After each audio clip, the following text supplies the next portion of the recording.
good morning. As you can see, we're all hooked up to feed bin and ready to go up the road. Stick to our normal routine of checking on those calves first. But as you can see and hear there behind me, we have a very demanding crowd here at home. I don't know what their almost issue's the right word, what's going on with them. They're antsy. They always want to be moving, going somewhere other than where they are, even though they've got grass belly deep, no matter where you want to pick which pasture. So, but since they all came up, I guess I'm going to reward that annoying behavior and, reinforce them doing it again by taking a little feed to them. It is a good chance just to get a little closer look over them while they're up there and kind of condition them to come up whenever we want them to. That way, when we do need to actually do something, we can.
But yes, good morning from a beautiful West Tennessee.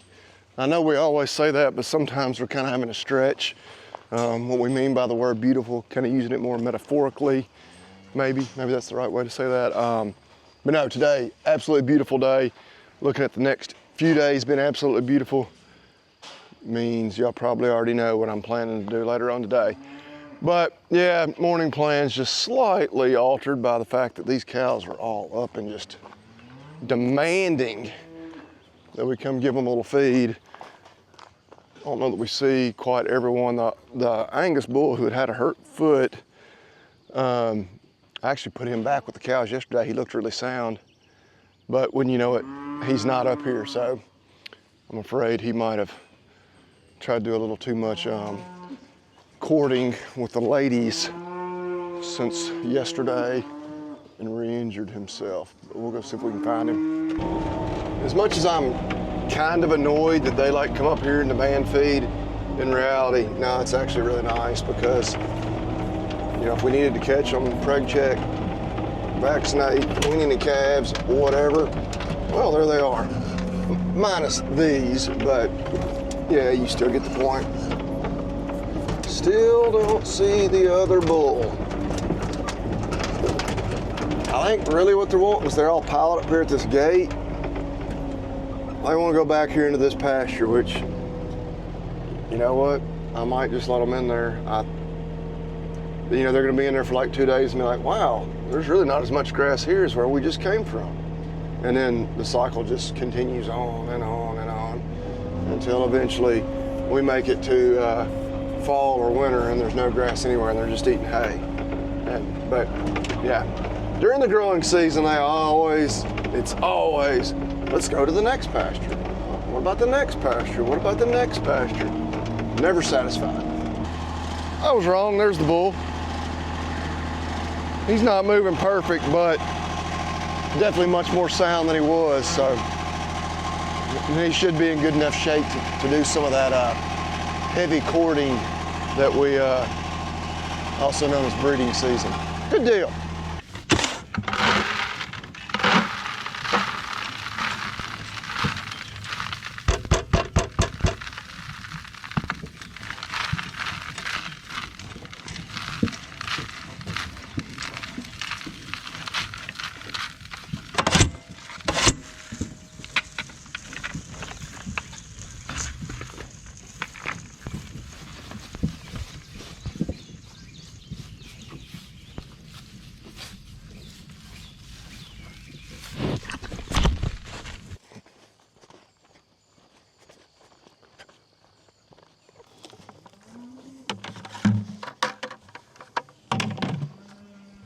Well, all 76 steers are here and accounted for. So in good shape there. We're just gonna unhook, head on back towards the house. Got all the animals, yeah, for practical purposes, unless I'm forgetting somebody, checked on and good to go for the day.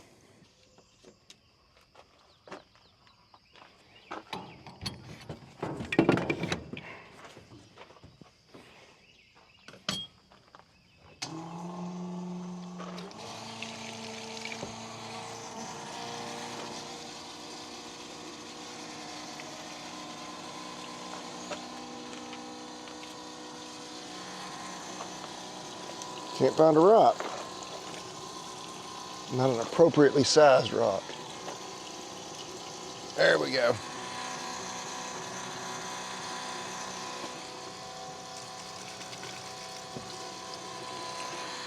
Had about a half a tank in it. Probably only got about 15 acres or so that we're gonna cut today. So we shouldn't run a full tank out or anything, but I always like to top off the fuel before we get going. And be irritated if I have to stop before I get done because I'm out.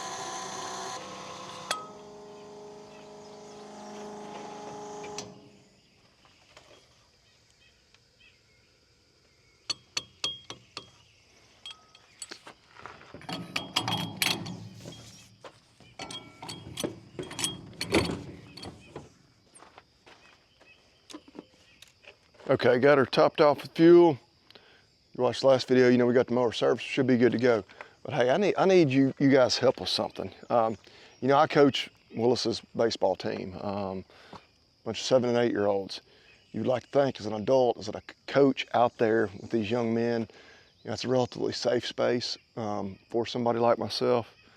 But we're out there warming up for a game the other night. One of the boys comes up to me, says, "Why are you wearing girl sunglasses?" It's like a dagger right to my heart. I was like, I was wearing these right here. I was like, "Are you kidding me?" It's like, "I just bought these like a couple weeks ago. I thought they looked cool." And he said, "No, that they look like girl sunglasses." So I need all you guys' opinion, you guys and gal. Are these more appropriate for a gal? Can I wear these? You know, I'm pretty comfortable in my own skin. You know, I'm not trying to make fashion statements or anything, but I thought these looked perfectly appropriate. But yeah, it cut pretty deep, and I think this is the first time I put them on since then, mainly because they were the only sunglasses I had in the truck. But yeah, I need a verdict. Do I need to just give these sunglasses to Kaylin or Kimber to wear, or can I still continue to wear them around the farm and out and around town and still have some self-respect? But okay, we'll get that dilemma resolved. It's 9 o'clock. Like I said, we got about 15 acres, so barring a breakdown, which is always a very real possibility, should have plenty of time to get over that today, especially now that we're getting to use the bigger mower. Okay, so officially got started mowing, and yeah, wow. It's not supposed to be like that. Took us all of about 20 minutes to tear something up. Yeah, knocked the window out, which make sure I don't run over something as well. Always something I worry about when running a mower.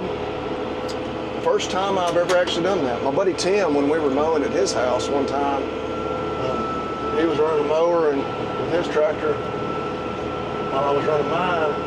He knocked one out. First time I've actually knocked one out myself. So, of course, you're probably thinking, yep, right along the driveway, got a piece of gravel, which, I mean, relatively speaking, all this grass is along the driveway. But we were actually, you know, 4, 5, 6, you know, passes away from the gravel when it happened. But hit something, I don't know, loud bang. I jumped a little. So we're gonna go ahead and unhook. Might as well put it on the other tractor. I mean, we barely, you know, we got about 15 acres we're gonna cut. This is like an acre, so no sense in, you know, mowing, you know, with this one with a broken out window. and the other one's just sitting in there waiting. But yep, need to call my buddies over at First Choice Kubota and see how quickly I can possibly get a replacement window installed. All right, so we'll park the M4, go get on the M6. But I will ask, I know one of y'all out there has had to replace one of these before. I mean, it looks like as simple as, you know, right there, a bolt, up there just the same, and right there just on the knob where you can, you know, extend her out. I mean, it looks like one of those things that's, you know, so easy a caveman can do it, but yeah, of course I do want it to be sure it's sealed up good. Last thing we want, which we're pretty good about, we keep the tractor parked in the dry anyway, but we don't want it to leak. All right, I'm sure we probably need to put some fuel in this other tractor and then get her hooked up.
Moving along pretty good. We are actually on the last little field of this property.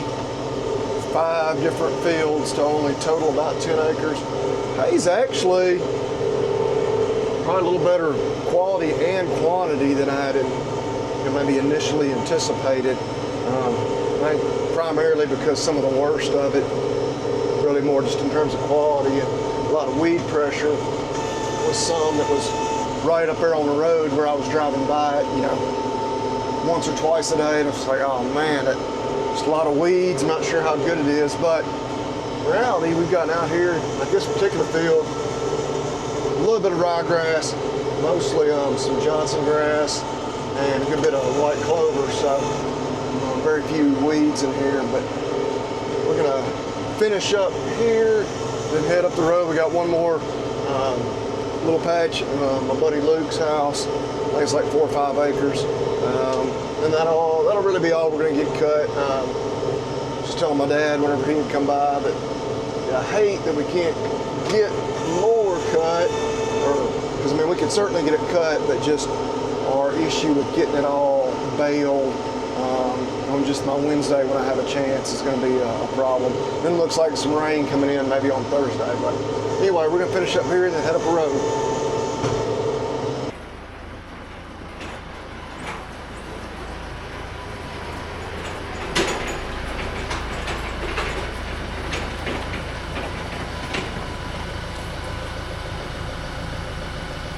All right, back home.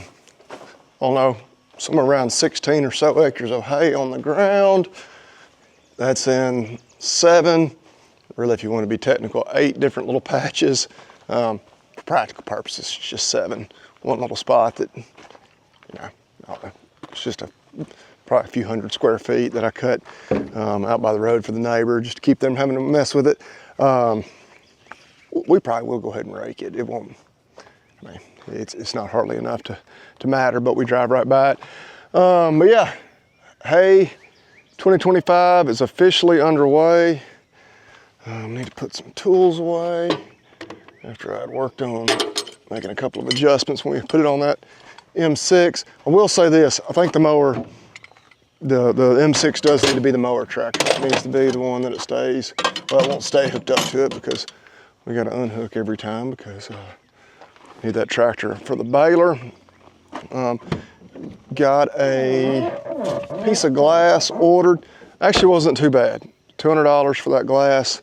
And you never know when you're getting parts from a dealership. nothing would have totally shocked me. Not enough to even, I'm sure, filing kind of insurance claim. If we knocked out one of the big ones, maybe so, but hopeful that, yeah, hey, if any of y'all have ever replaced one of those, is it as easy as it looks like it should be? If it is, I don't know. Hopefully they'll have it in by, well, even if they have it in by Wednesday, I could go over there early Wednesday morning, but yeah, we need to clean all the glass out of that because I'm pretty sure that is sold separately, and this one should be in good shape. Probably ought to put my gloves on before I do that, or I get a piece of glass in my finger, but I'm gonna set this over. Well, actually I may just leave it right there for now. It is 4 o'clock, a little after. Baby girl, their softball team, they're playing their third game right now, so I really need to get my phone out so I can watch that. Yeah, technology these days. You can even watch youth sports. Oh, need to feed horses too while I'm running my mouth. But college baseball game of great interest to me. First pitch, assuming they don't have any weather delays like they did yesterday, here in less than an hour. So I need to track down my son, get him picked up, and then settle in by the grill and pool, watch a little baseball. They put a little fire in the fire pit, which brings us to, that's loud. Hey, what are we having for dinner tonight? Actually, I got some flat iron steaks. Actually ordered them from a company, or no, a website called Bid on Beef. Y'all ought to check it out. If you're not already buying some beef from a local cattle producer, it's kind of a direct to consumer, and they auction off different cuts. And obviously we do get meat directly, you know, from the farmer ourselves. But of course, when it comes to steaks, you just go through steaks so fast. And so they have all kinds, they have like 5 or 6, maybe 10 different farms, ranches that sell their beef through there. Some, you know, kind of conventional beef. Also some even Wagyu. I believe these aren't Wagyu flat iron steaks, but thawed a couple of those out. Willis and I are gonna enjoy those out by the pool here in a little while while we're watching a little baseball. Yeah, let's pray that none of those 15, 20% chances of rain catch us here over these next few days. If not, we're gonna be rolling our first hay of the year here just in a matter of about, well, it's really gonna be about 5 days, because that's when I can get to it. Yeah, I'm envious of those of you who may have a work, you know, schedule or set up where you can, you know, at the last second take off, because yeah, if I did, I would totally take a vacation day or two. We'd cut hay again all day tomorrow. We could bale hay on Monday and Tuesday, or Tuesday and Wednesday, just depending on how it dried down. And we'd get over everything all the way up to the Bermuda grass if we could do that. But we can't, so we're not gonna complain about it. That's my only thing in the veterinary world. You know, we're blessed to be really busy. We stay booked out. If I were to do that, I would have, well, I probably wouldn't do it. I would have one of my poor receptionists have to call and cancel appointments on, I don't know, 10, 15, 20 people. And yeah, we don't want to do that. So I'll be at work. We'll get the hay done later. Cows aren't gonna starve to death this winter no matter what. We appreciate y'all watching. I've rambled way too much. Check back with us next time. Y'all eat beef and God bless.